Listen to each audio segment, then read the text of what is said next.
गरीब की शादी। शशि की सौतेली माँ ने उसकी शादी की तो बड़े घर में, लेकिन पति कोई काम न करता। आप ससुर जी के साथ काम पर क्यों नहीं जाते? हाँ जाऊंगा, लेकिन कल से। आज जरा मैं दोस्तों के साथ घूमने जा रहा हूँ। शशि के 2 बच्चे होते हैं, लेकिन रमेश का हाल वैसा का वैसा ही रहता है। एक दिन, सुनिए ना, बच्चा रो रहा है, इसके दूध के लिए पैसे नहीं है। अरे तो पिताजी से ले लो ना। क्यों? अगर आप में कमाने की क्षमता नहीं थी तो शादी क्यों की? तभी घर आई बड़ी ननद बोल पड़ती है। आहा हा हा, तुम्हारी माँ को साफ साफ कह दिया था कि लड़का ना कमाता है ना कभी कमाएगा। हम 4 बहनें हैं इसका ख्याल रखने के लिए, और पिताजी का इतना सारा पैसा, तुम्हें किस चीज की कमी रखी है? लेकिन थोड़े ही सालों में तकदीर बदल जाती है। शशि का ससुराल गरीब हो जाता है। सब बिकने के बाद शशि अपने पति, बच्चे और सास के साथ किराए के मकान में आ जाती है। मैं कोई नौकरी करना चाहती हूँ दीदी। अरे इतने बड़े घर की बहू थी शशि, तुम नौकरी करोगी? नहीं नहीं नहीं नहीं। नहीं करूंगी तो घर कैसे चलेगा? बच्चों को भी तो पालना है ना। तभी शशि का भाई आ जाता है। शशि, ये ले राशन का सामान, किसी भी तरह की कोई भी जरूरत हो तो बताना। भाई, अब मैं नौकरी करूंगी। देख बहन, वैसे तो मैं तेरे साथ हूं, लेकिन हाँ, मैं ये भी चाहता हूं कि तू अपने पैरों पर खड़ी हो जा। शशि को एक प्ले स्कूल में छोटे बच्चों को संभालने की नौकरी मिल जाती है। एक दिन, शशि, मेरे स्कूल को अब तुम संभाल लो। मैं कुछ दिनों के लिए अपने बेटे के पास जा रही हूं। लेकिन प्ले स्कूल अकेले मैंने कभी नहीं संभाला है। अब ये सब मैं नहीं जानती। इतने महीनों में तूने जो देखा, बस पूरे आत्मविश्वास के साथ उसे करना। शशि नीलम के जाने के बाद पूरे 1 महीने उसका स्कूल अकेले संभालती है, और फिर एक दिन आता है जब वो अपना खुद का स्कूल भी खोल लेती है।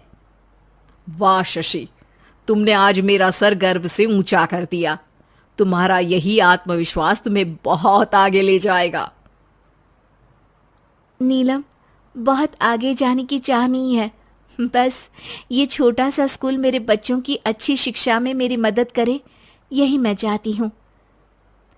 शशि थोड़े थोड़े पैसों से ही अपना परिवार पाल रही थी। एक दिन उसके घर उसकी बड़ी ननद आती है। अरे भाभी, घर में कूलर तो लगा लेती, मेरी माँ को कैसे पंखे में लिटा रखा है? अरे तो शशि कौन सा एसी लगा कर सो रही है? वो भी तो यहीं रहती है ना मेरे पास। ज्यादा यहाँ आकर मेरी बहू को परेशान ना किया करो। हाँ हाँ, मुझे भी शौक नहीं है इस छोटे से घर में आने का।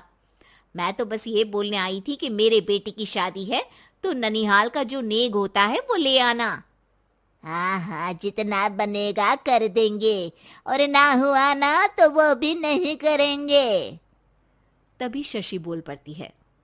अरे नहीं नहीं माँ जी, रीटा घर की बेटी है, उसके ससुराल वाले उससे शादी पर पूछेंगे कि मायके से क्या मिला।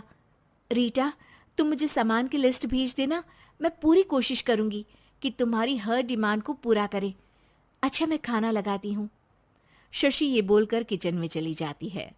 धीरे धीरे कर शशि किसी न किसी तरह अपनी सारी ननदों की डिमांड भी पूरी करती, बच्चों की ख्वाहिशें भी, और उनकी पढ़ाई के लिए पैसे जोड़ती। एक दिन जब शशि का बेटा 12वीं पास करके आता है।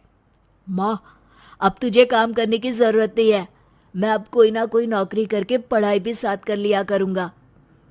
शशि को लगता है कि बेटा और आगे पढ़ाई करे, लेकिन वक्त की मार के कारण वो बेटे को काम के लिए हाँ कर देती है। अब बेटा एक बैंक में चपरासी बन जाता है। लड़का देखने में तो बड़ा अच्छा है, अंग्रेजी भी पटर पटर बोलता है, फिर चपरासी क्यों? लड़का सारी बात मैनेजर को बता देता है। अच्छा, तो मैं तुझे एक मौका देता हूँ, तू यहाँ रहकर दूसरे डिपार्टमेंट का भी काम सीख। अगर तू किसी एक का भी काम अच्छे से सीख गया तो मैं तुझे यहाँ टेबल चेयर में बैठने वाली नौकरी दे दूंगा। लेकिन एक दिन शशि की ननद उसे फोन करती है। अरे भाभी, देखो मायका तो मेरा तुम लोगों से ही है। मैंने आपके बेटे और मेरे भतीजे प्रदीप के लिए यहाँ एक नौकरी देखी है, पूरे 5,000 मिलेंगे। वैसे करता ही क्या है, चपरासी ही तो है ना। कोई बात नहीं रीटा, मैं उसे इस शहर के बाहर नहीं भेजना चाहती हूँ। बाकी वो शाम को आएगा तो मैं पूछ लेती हूँ। वहीं प्रदीप मैनेजर की बात से खुश हो जाता है और मैनेजर के काम पर ही नजर रखने लगता है। वो उनकी तरह के पेपर पढ़ता, काम करता और आने वाले लोगों की बातें सुनता। एक दिन बैंक में ऑडिट वाले आते हैं।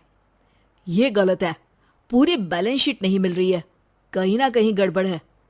ए मैनेजर, क्या करते हो? बैंक के पैसों का हिसाब सही नहीं है। मैनेजर के पसीने छूट जाते हैं। तभी प्रदीप वहां जाता है। अब क्या मैं ये बैलेंस शीट देख सकता हूँ? अरे बेटा मजाक नहीं, जाओ पानी लेकर आओ एक गिलास। प्रदीप मैनेजर को पानी लाकर देता है और फिर ऑडिटर से कहता है, देखिए सर, मैं आपको बता सकता हूँ कि कैसे बैलेंस शीट को आप लोग गलत तरीके से जोड़ रहे हैं। ऐसा बोलकर प्रदीप एक एक कर सारे डाउट क्लियर कर देता है। अरे हाँ, ये तो पॉइंट हमने देखे ही नहीं थे। गुड, कौन है ये बच्चा? तभी मैनेजर बोल पड़ता है, अब हमारे यहाँ अकाउंट में नया आया है। ऑडिटर के जाने के बाद, वाह प्रदीप, आज तो तुमने मेरी नौकरी बचा ली। और आपने भी तो मेरी नई नौकरी लगा दी, अकाउंटेंट की। बस फिर क्या था, प्रदीप ने एक बार जो सफलता की सीढ़ी चढ़ी, बस चढ़ता ही चला जाता है। फिर एक दिन शशि की ननद, अरे भाभी कैसी हो? घर को तो बड़ा ही सुंदर चमका रखा है। अरे बेटी, कैसे आना हुआ? तू तो इस छोटे से घर में आना भी नहीं चाहती थी, कोई खास काम है क्या? अब हाँ, वो माँ, मेरा जो मजला बेटा है ना, वो अकाउंट से पढ़ाई कर रहा है, तो प्रदीप से बोलकर उसकी भी कहीं अच्छी नौकरी लगा दो ना। सास और शशि समझ जाते हैं कि कैसे पैसे आते ही लोगों के बात करने के तरीके से लेकर रिश्ते निभाने तक में बदलाव आ जाता है। उम्मीद है कि आपको हमारी ये कहानी पसंद आई होगी। कृपया हमारे चैनल को सब्सक्राइब करें और सभी अपडेट्स के लिए बेल आइकन जरूर क्लिक करें। और हाँ, वीडियो लाइक और शेयर करना मत भूलिएगा। Bye bye.